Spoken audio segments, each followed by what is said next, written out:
Most of us in the corporate world have to present every day. Presentations are a perfect opportunity to demonstrate your executive presence. And executive presence means the bit where people perceive how competent you are, which means you're front of mind for promotions, you're front of mind for interesting programs, and you're probably top of the list for pay rises. So presentations are an amazing opportunity to demonstrate executive presence. They're a wonderful opportunity to connect with your audience and showcase your expertise. Done really well, they raise your visibility and your credibility in the organisation. They allow you to have an opinion. Now, it's really important when we are going up through the ranks that we develop an opinion on the things that we are talking about. It gets you noticed and it gets you remembered. And a really well done presentation can help create change for the future. So if you are presenting at work and you would like to be more consistent in all of those things, connecting with your audience, developing your EP, being more visible, more credible, having an opinion and creating change in your organization, then today this video is going to be really helpful because I'm going to talk about the 6 things that I see presenters do that diminish all of those opportunities. So if you want to avoid that, avoid these 6 mistakes.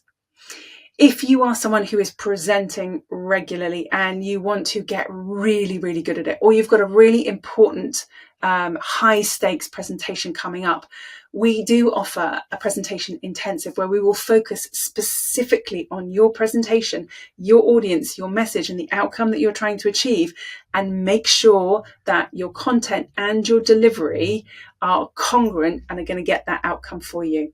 So if you're interested in getting some specific presentation intensive coaching, the link to book a chat is down below. But back to those 6 mistakes.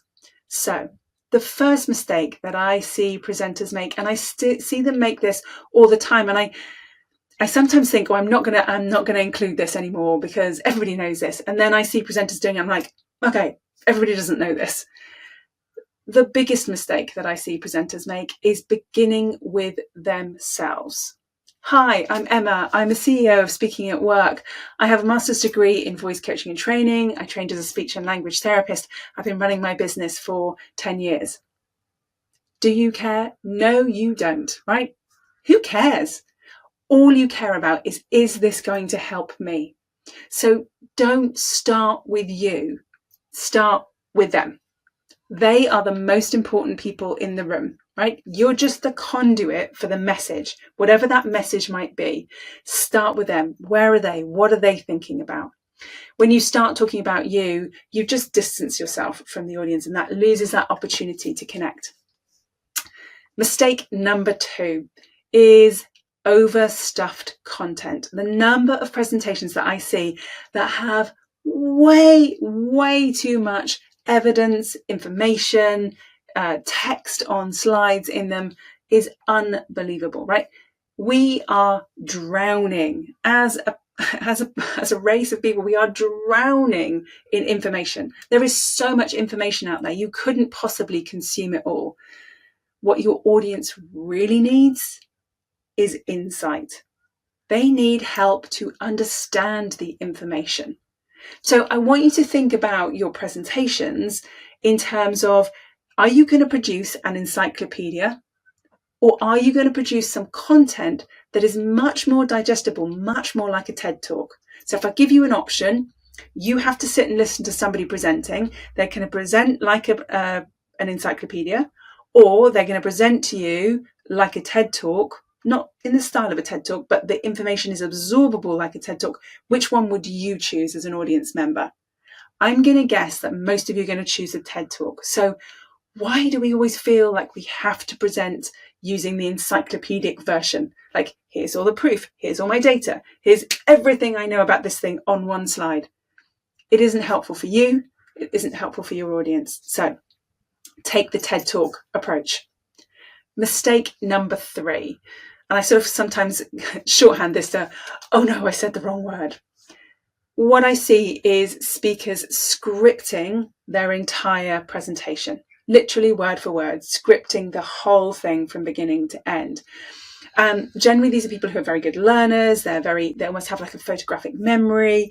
They remember everything by doing this in a longhand way, which is great, except that when you get to stand up and you start actually presenting it, what's happening is your brain is almost visually scanning the content that you wrote.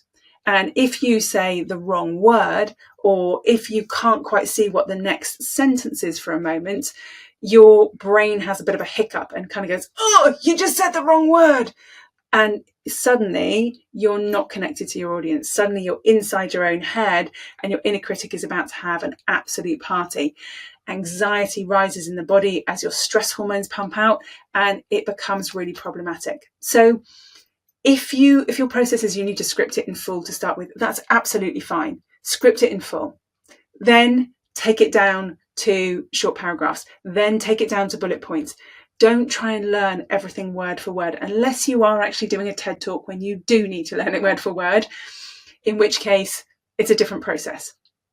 But try not to learn everything word for word, because you'll trip yourself up if you do. So mistake number 4 that I see in presentations is this need for perfection over connection. So I will often see speakers who are over-rehearsed, and I've rehearsed this whole thing so many times, I can deliver the whole thing like this now. So I know it word for word and I can do this. But there is no connection to the audience. It sounds over-rehearsed. The person sounds bored because they're really monotone. They know what's coming next, so they're just kind of racing through it. So when we don't connect to our audience, it's really hard for them to connect to us and to the message, because we don't sound connected to the message. They think, well, why do I need to be? So don't think about being perfect. I don't need to get this presentation perfect, but I do need to connect with the people that I'm talking to. That is fundamental to creating a relationship with the people that you're talking to. And then they can decide whether they like the stuff that you're talking about and they like you. And that's far more impactful than having a perfect presentation. So mistake number 5, it's kind of similar to mistake number 4, but it's very specifically about the deck, is perfect the deck. So I have met presenters who spend weeks perfecting their deck. They will procrastinate over colours, they'll procrastinate over font sizes, they'll procrastinate over images all around the deck, and they don't save any time for actual physical practice, right?